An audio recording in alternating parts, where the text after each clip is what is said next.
ओम नमः शिवाय। आज के अवेकनिंग में आप सबका स्वागत करती हूँ। आज हम बात करेंगे ब्रह्म उपनिषद पर।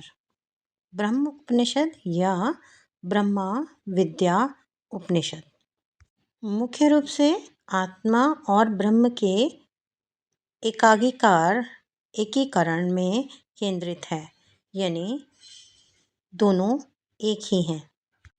ये बताता है कि व्यक्ति के अंतःकरण यानी आत्मा ही परम सत्य ब्रह्म है, जिसे ज्ञान, ध्यान और तपस्या के माध्यम से अनुभव किया जा सकता है।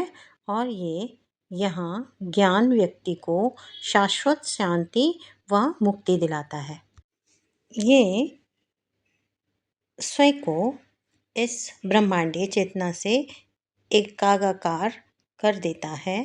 ये उपनिषद बताता है कि ज्ञान ही सच्चा पवित्र धागा है, जिसे यज्ञोपवीत माना जाता है और आत्मा ब्रह्म के मिलन का मार्ग है।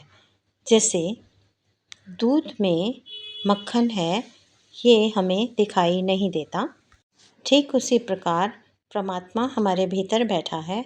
ये जब हम अंतर्मुखी ध्यान में अपने ईश्वर परमात्मा को याद करते हैं, यानी तप साधना से एकाग्र होकर उस चेतना से हम जब मिलते हैं, तभी हम सच्चा ज्ञान प्राप्त कर सकते हैं और ब्रह्म को प्राप्त करते हैं, क्योंकि ब्रह्म हमारे अंदर ही है, परमात्मा ही ब्रह्म है। ब्रह्म उपनिषद में भीतर ब्रह्म है का ज्ञान दिया गया है, यानी ब्रह्म को बाहर खोजने की जगह अगर हम अपने भीतर खोजते हैं तो हम ब्रह्म को तलाश लेते हैं अपने ध्यान, तप और जप से। व्यक्ति के विशाल शरीर में आत्मा के 4 विशेष स्थान हैं।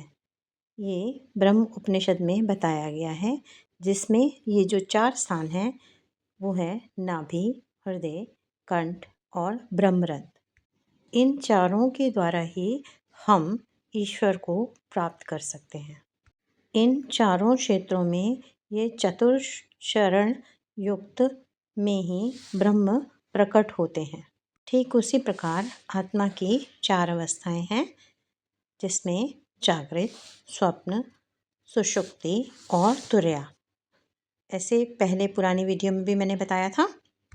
चलिए आगे बात करते हैं। जहाँ जागृत अवस्था में ब्रह्मा, स्वप्न अवस्था में विष्णु, सुषुप्ति अवस्था में रुद्र और तुर्या अवस्था में अक्षर रूप परमात्मा यानी ओम के आकार में परमात्मा इस आत्मा में विद्यमान है, जिसके न मन है, न हाथ है, न पाँव है, सब इनके रहित यानी मन, हाथ और पैरों से रहित है। परंतु परमात्मा प्रकाश युक्त अंदर विद्यमान है।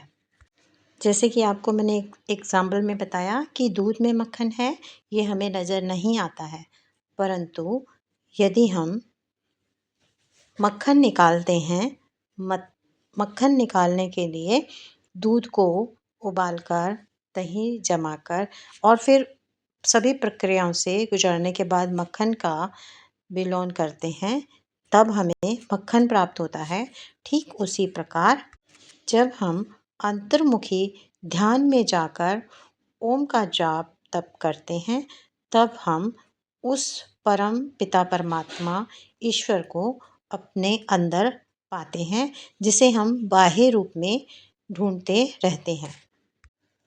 आत्मा के 4 विशेष स्थान नाभि, हृदय, कंठ और ब्रह्मरंध्र, इनके द्वारा हम उस ईश्वरीय शक्ति को पहचान सकते हैं।